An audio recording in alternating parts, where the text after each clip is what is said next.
Hello guys, আসসালামু আলাইকুম। আজকে দেখেন আমি আমাদের স্টাইলে চুলায় রান্না শুরু করলাম। তো প্রথমে আমি তেল দিয়ে আদা রসুন এবং পেঁয়াজ কুচি মরিচ কুচি দিয়ে দিয়েছি। এখন মাংসটুকু দিয়ে দিয়েছি। এখানে নিমখ, তারপরে আপনার সবগুলো মশলা দিয়ে দেব এবং ভালো মতন মিক্স করে নেব।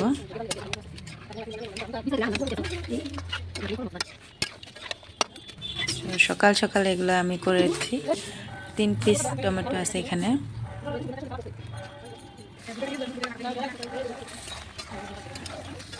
এক হাতে মোবাইল আর এক হাত দিয়ে মানে নাড়াচাড়া করে দিতে অল্প কষ্ট হয়, কিন্তু কি করব বলেন, আমাদের তো ক্যামেরা স্ট্যান্ড নেই।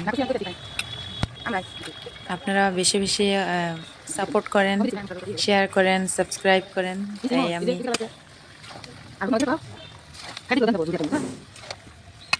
পয়সা পেয়ে স্ট্যান্ড একটা কিনবো বলে ভাবছিলাম।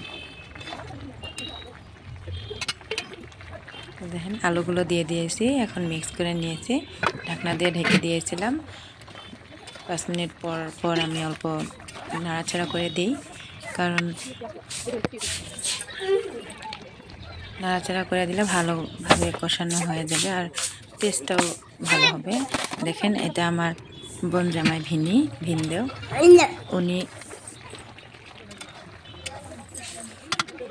বাঁশগুলো ফাটিয়ে দিয়েছে।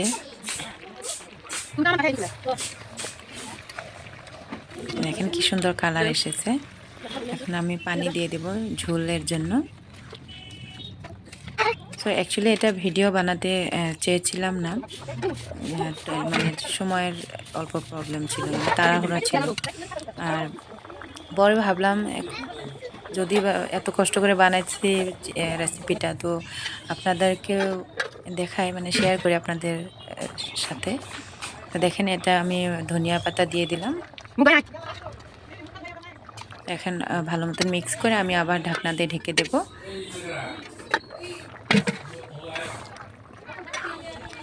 এখন নাড়াচাড়া দিয়ে আমি লবণটা টেস্ট করব। Thank you.